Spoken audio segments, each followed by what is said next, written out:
أعوذ بالله من الشيطان الرجيم.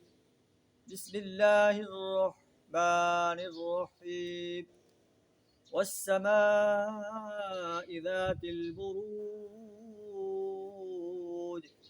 واليوم الموعود وشاهد ومشهود. صدق اللہ العظیم. سورہ البروج کی پہلی 3 آیات آپ کے سامنے تلاوت کی. اس صورت کے اندر اللہ نے اصحاب الاخدود خندق والوں کا واقعہ بیان فرمایا ہے کہ اہل ایک زمانے کے اندر جو لوگ اہل ایمان تھے ان کو ایمان سے پھیرنے کے لیے خندقیں کھودی گئیں، ان میں آگ جلائی گئی اور انہیں کہا گیا کہ اگر تم ایمان چھوڑ دیتے ہو تو تمہیں آگ سے بچا لیا جائے گا، اگر نہیں چھوڑتے تو ان آگ والی خندقوں میں تمہیں پھینک دیا جائے گا. یہ واقعہ انہوں نے آگ میں پھینکا جانا گوارا کیا لیکن ایمان نہیں چھوڑا.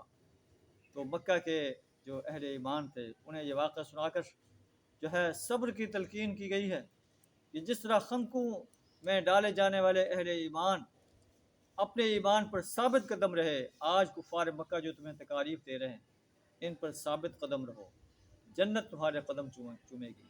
قرآن چونکہ آفاقی کتاب ہے، پوری دنیا کے اہل ایمان کو یہ گائیڈ لائن دی گئی ہے کہ دنیا کی تکالیف کو صبر و استقامت کے ساتھ برداشت کرو، آگے اللہ نے تمہارے لیے جنت کے باغات تیار کرنے ہیں.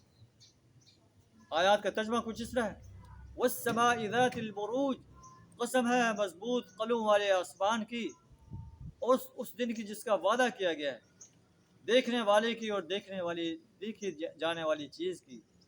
قتل اصحاب الاخدود، گڑھے والے مارے گئے، جس میں النار ذات الوقود، جس میں خوب بھڑکتے ہوئے ایندھن کی آگ تھی.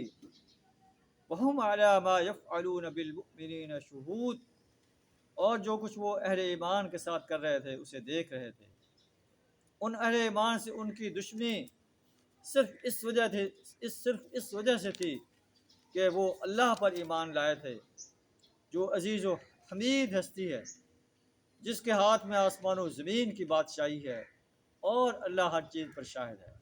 اللہ سے دعا ہمیں ایمان اور عمل صالح پر پختہ رہنے کی توفیق عطا فرمائے، کفر، شرک اور نفاق سے اپنی پناہ عطا فرمائے، تکالیف کو برداشت کرنے کی ہمت پیدا فرمائے.